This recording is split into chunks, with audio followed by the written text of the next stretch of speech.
Psalm 139, for the director of music, of David, a psalm. You have searched me, Lord, and you know me. You know when I sit and when I rise. You perceive my thoughts from afar. You discern my going out and my lying down. You are familiar with all my ways. Before a word is on my tongue, you, Lord, know it completely. You hem me in behind and before, and you lay your hand upon me. Such knowledge is too wonderful for me, too lofty for me to attain. And when I meditate on those words, it really just reminds me how well the Lord knows us. He knows us so well. Of course he does. He created us. And because of that, it says that he can discern my ways. He knows all of my ways. Before a word is even on my tongue, my thoughts, right? He knows our thoughts. Before we say something, he already knows. You, Lord, know it completely. Think about that. He knows us so intimately. I mean, the Lord knows us better than we know ourselves. You know, that's just like a parent. Sometimes if there's things about your kids, you can recognize certain things or maybe features or certain habits, things about them you can recognize. And you can kind of know, what they're feeling, what they're going through. You can anticipate certain things just because you know them so well. That's your child. You love them, right? How much more does our God in heaven, the one who literally created us, know about us? And because he knows us so much better than we know ourselves, he knows what's best for us. He knows what's good for us and what's not good for us. If you keep reading, verse 7, where can I go from your spirit? Where can I flee from your presence? If I go up to the heavens, you are there. If I make my bed in the depths, you are there. If I settle on the far side of the sea, even there your hand will guide me. Your right hand will hold me fast. If I say, surely the darkness will hide me, even the darkness will not be dark to you. The night will shine like the new day, for the darkness is as light as you. Nowhere that we can go from his spirit. Just remember that he is always with us. What an incredible promise. And I'm so grateful, so grateful to that. Verse 13, for you created my inmost being. You knit me together in my mother's womb. I praise you because I am fearfully and wonderfully made. Your works are wonderful. I know that full well. My frame was not hidden from you when I was made in the secret place. When I was woven together in the depths of the earth, your eyes saw my unformed body. If you think about when a woman is pregnant, whether, this was 2,000 years ago or today, there's a waiting time between conception. It's about 2 weeks before the woman can find out if she is pregnant or not. And like I said, that hasn't changed, even in modern day medicine for the most part.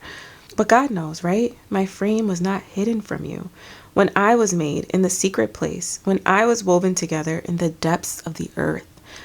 So kind of, to circle back on what I was saying before, God knows us so much better than we know ourselves.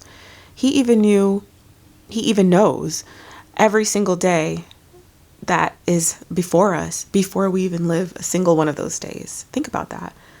Before you were even here, God knew. He knew all of the days, and we will read that coming up in the next verse. It says, he knit me together in my mother's womb.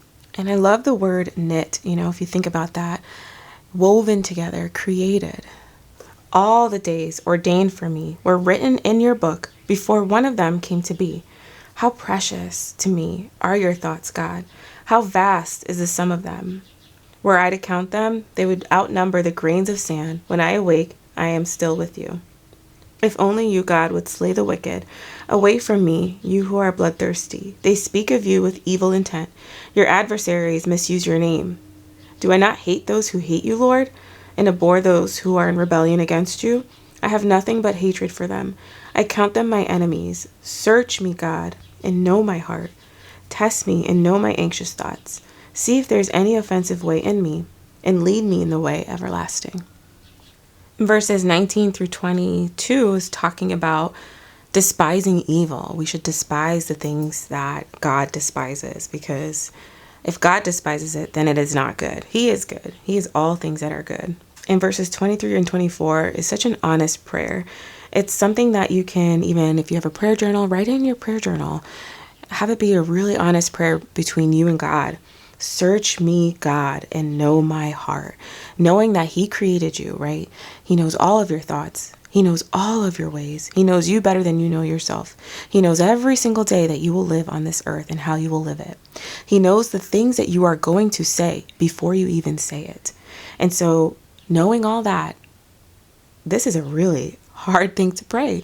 That is an honest prayer. And it takes a lot of humility to honestly ask God, show me the ways that I need to be more like Christ. Show me my heart and show me the ways that you want me to change. See if there's any offensive way in me and lead me in the way of everlasting. Again, that's hard because change could be painful. And last week I did a Bible study on pride. Again, that is a really, you have to be really self-aware to admit, that you have a pride problem. And I think that's something that we all struggle with to various degrees.